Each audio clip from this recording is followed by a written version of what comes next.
right, now to some stunning new data about cancer deaths and how many could have been prevented.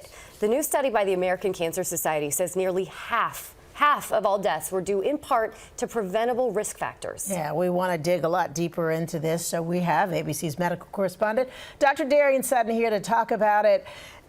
You know, this is pretty startling, yes, but there's kind of a silver lining here. You're absolutely right, because these are risk factors that we can all change today. So in this study from the American Cancer Society, they looked at 30 different types of cancer in adults over the age of 30. And as you said, they found that up to 50% were associated with modifiable risk factors. These are factors and habits and behaviors that we can change. The most common, or excuse me, let's number one talk about the types of cancer: lung cancer, endometrial cancer, breast cancer, colon cancer. And as far as what factors we can change, smoking was associated with more than 60% of all cancer-related deaths. All is key there. It's not just lung cancer. Also physical inactivity, as well as alcohol use. These are all factors, as well as others, that we can change today to improve our outcomes. And alcohol use, different by gender in some ways too, the risk. It is, and that's a study that we reported on previously. If you look at the studies, it seems as though alcohol-related deaths, women are more susceptible to that than men. Some of the reasons biologically, women have less of an enzyme that can break down the product of alcohol, which exposes them to more of the risk of alcohol.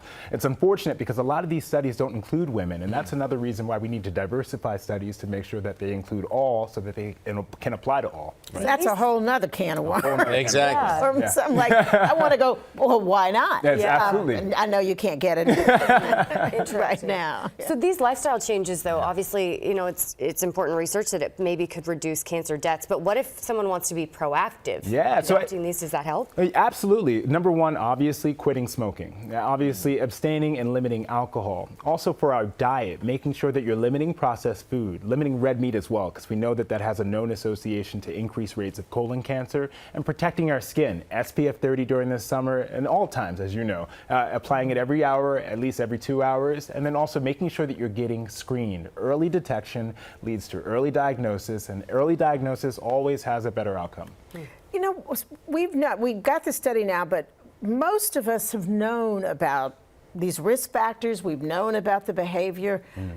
Have you seen in some of that research people over the years, last few years, actually adhering to what some of the things they've been told to do? You know, I we think know so. Smoking. Yeah, we know down. smoking. When you look at the rates, in 2011, the rate of smoking was more than 30%. That has substantially decreased when you look at the association to 2022.